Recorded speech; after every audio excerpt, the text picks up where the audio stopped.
എനിക്കു നേരെ എടുത്തു ചൂണ്ടിയ കറുത്ത വിരലുകളെ അറുത്തുമാറ്റാൻ പോന്നൊരു മൂർച്ചയിൽ ഇരിക്കെയാണ് ഞാൻ.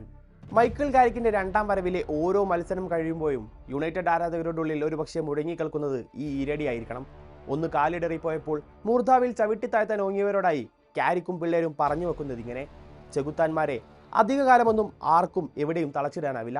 മാഞ്ചസ്റ്റർ സിറ്റി, ആർസണൽ, ഫുൾഹാം മുന്നിലെത്തിയ 3 എതിരാളികൾക്കെതിരെയും കംപ്ലീറ്റ് ഡോമിനൻസിൽ ജയിച്ചു കയറിയ ആത്മവിശ്വാസത്തിലാണ് യുണൈറ്റഡ് ടോട്ടനാമിനെ ഓൾഡ് ട്രാഫോർഡിൽ വരവേൽക്കുന്നത്. നിലവിലെ ഇരു ടീമിന്റെയും ഫോം അനുസരിച്ച് മാച്ച് റിസൾട്ട് പ്രഡിക്റ്ററുകൾ യുണൈറ്റഡിന് അനുകൂലമായി ചുവന്നു തന്നെ കിടന്നു. എങ്കിലും യുണൈറ്റഡിനെതിരെ സ്ഥിരം നന്നായി കളിക്കുന്ന ടോട്ടനാം സിറ്റിയെ സമനിലയിൽ തളച്ച ആത്മവിശ്വാസത്തിലാണ് കളിക്കാൻ ഇറങ്ങിയത്. മ്യൂണിക് ദുരന്തത്തിന്റെ 68ാം വാർഷികത്തിൽ അതിന്റെ ഓർമ്മകൾ പേറി യുണൈറ്റഡും സ്വന്തം തട്ടകത്തിൽ ഇറങ്ങി. ബ്രൂണോ ഫെർണാണ്ടസ്, കാസമിറോ, കോബി മൈനു മിഡ്ഫീൽഡിൽ തന്റെ പതിവ് മൂവർ സംഘവുമായാണ് മൈക്കിൾ കാരിക്ക് ടീമിനെ ഇറക്കിയത്. ഫുൾഹാമിനെതിരെ കളിച്ച അതേ 11. അതുകൊണ്ട് തന്നെ കഴിഞ്ഞ മത്സരത്തിൽ കണ്ട കെമിസ്ട്രിയും കോമ്പിനേഷനും മൊത്തം ടീമിനുള്ളിൽ അതുപോലെ ഉണ്ടായിരുന്നു. ഗണ്ണേഴ്സിനെതിരെ പയറ്റി ജയിച്ച ലോങ് റേഞ്ചർ ടാക്ടിക്സ് കാരിക്ക് ആദ്യ മിനിറ്റുകളിൽ നടപ്പാക്കാൻ നോക്കി. ഡിഫൻസീവ് ടാക്ടിക്സിൽ ഒതുങ്ങിക്കൂടിയിരുന്ന ടോട്ടനാമിനെ വിറപ്പിക്കാൻ അതൊരു മാർഗമായിരുന്നു.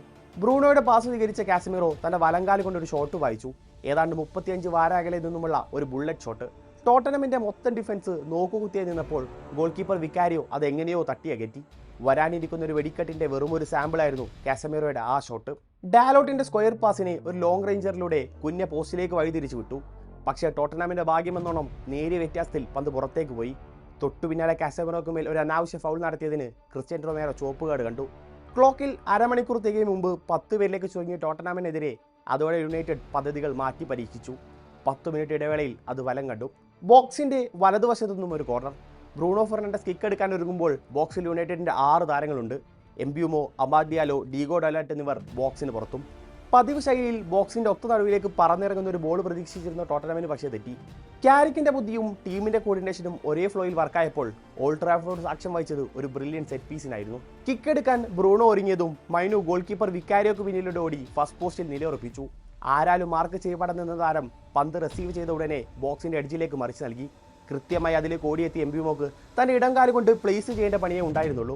പന്ത് പോസ്റ്റിന്റെ ഇടതുമൂലയിൽ ചെന്ന് വിശ്രമിക്കുമ്പോൾ എന്താണ് സംഭവിച്ചതെന്നറിയാതെ ടോട്ടനം താരങ്ങളാകെ തുറിച്ചു നോക്കുന്നുണ്ടായിരുന്നു. ബോക്സിനകത്ത് ഉന്തും തള്ളുമില്ല. കൂട്ടപ്പൊരിച്ചിലോ ഗോൾ കീപ്പറുടെ വിഷൻ മറക്കലോ ഇല്ല. പരിശീലന ഗ്രൗണ്ടിൽ കാരിക്ക് ഓതി കൊടുത്തത് അണുവിട തെറ്റാതെ ഗ്രൗണ്ടിൽ പ്രാവർത്തികമാക്കി. പ്രീമിയർ ലീഗ് സീസണിൽ സെറ്റ് പീസ് റേഷ്യോയിൽ മുന്നിലുള്ള യുണൈറ്റഡിൽ നിന്നും കണ്ടത് ഒരു പക്ക ടാക്ടിക്കൽ മൂവ്. ആദ്യ പകുതിയിൽ എംബ്യൂമോയുടെ ക്രോസിന് തലവെച്ച് കാസമിറോ ഒരിക്കൽ കൂടി വിക്കാരിയോ പരീക്ഷിച്ചു. പാടുപെട്ട് ആ ഹെഡർ കെട്ടിയ താരം കാസമിറോ നടത്തിയ എഫേർട്ടിന് അദ്ദേഹത്തെ അഭിനന്ദിക്കുന്നതും നമ്മൾ കണ്ടു. രണ്ടാം പകുതിയിലും ടോട്ടനം നിരയിൽ ആകെ തിളങ്ങിയത് വിക്കാരിയോ മാത്രമായിരുന്നു. ലൂക്ക് ഷോയുടെയും ഡീഗോ ഡാലാട്ടിന്റെയും എല്ലാം ഷോട്ട് അദ്ദേഹം കെട്ടിയത് അതിസാഹസികമായിരുന്നു. 81ാം മിനിറ്റിൽ ഷെസ്കോയെ ലക്ഷ്യം വെച്ച് ഡാലോട്ടിന്റെ ക്രോസ് താരത്തിന് പിടികൊടുക്കാതെ പാഞ്ഞെങ്കിലും സെക്കൻഡ് പോസ്റ്റിൽ നിലയുറപ്പിച്ച ബ്രൂണോ അതിനെ കൃത്യമായി വലയിലേക്ക് തിരിച്ചുവിട്ടു. ഗോൾ നേട്ടത്തോടെ യുണൈറ്റഡ് കുപ്പായത്തിൽ 200 ഗോൾ കോൺട്രിബ്യൂഷൻ എന്ന നാഴികക്കല്ലിലേക്കും താരമെത്തി. തുടർച്ചയായ 4 വിജയങ്ങൾ, വെറും വിജയങ്ങൾക്കപ്പുറം 4 ആധികാരിക ജയങ്ങൾ.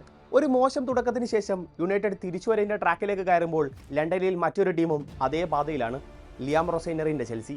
എൻസോ മറസ്കയ്ക്ക് ശേഷം റൊസൈനർ ചുമതലയേറ്റതിൽ പിന്നെ ബ്ലൂസിന് നല്ല കാലമാണ്. ലീഗിൽ തുടർ വിജയങ്ങൾ. വെസ്റ്റ് ഹാമിനെതിരായ കംബാക്ക് വിജയം ഉൾപ്പെടെ പല മത്സരങ്ങളിലും 3 ഗോളുകൾ നേടുന്നു. ആർസനലിന് മുന്നിൽ കരബാവോ കപ്പ് സെമിയിൽ വീണെങ്കിലും ലിയാം റൊസൈനറും അദ്ദേഹത്തിന്റെ സിസ്റ്റവും ചെൽസി ആരാധകർ ആസ്വദിച്ചു വരികയാണ്. 2 പെനാൽറ്റികൾ ഉൾപ്പെടെ ഹാട്രിക് നേടി കോൾ പാൾമർ പഴയ കോൾ ബ്ലഡഡ് പാൾമറിലേക്ക് മടങ്ങി വരുന്നതും അവരെ സന്തോഷിപ്പിക്കുന്നു.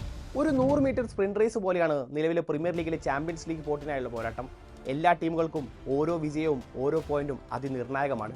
കണ്ണടക്കുന്ന സമയം കൊണ്ട് പോയിന്റ് ടേബിൾ സമവാക്യങ്ങൾ മാറി മറിയുന്നു. നിലവിലെ ചാമ്പ്യന്മാരായ ലിവർപൂൾ പോലും പോയിന്റ് പട്ടികയിൽ ആദ്യ 4-ൽ. അതുകൊണ്ട് തന്നെ കളിക്കളത്തിൽ 11 കളിക്കാരും ഫോമിലേക്ക് ഉയരുക എന്നത് ടീമുകൾക്ക് നിർബന്ധമാണ്. 2 പതിറ്റാണ്ടിന്റെ കാത്തിരിപ്പ് അവസാനിപ്പിക്കാൻ ആർസനൽ സർവ്വശക്തിയും എടുത്തോടുമ്പോൾ Manchester United, Manchester City, Chelsea, Aston Villa, Liverpool ടീമുകൾ ബാക്കി സ്പോട്ടുകൾക്കായി പല്ലും നഖവും ഉപയോഗിച്ച് പോരാടുകയാണ്. പ്രീമിയർ ലീഗിന്റെ ആവേശ പോരാട്ടങ്ങൾക്കായി കാത്തിരിക്കാം.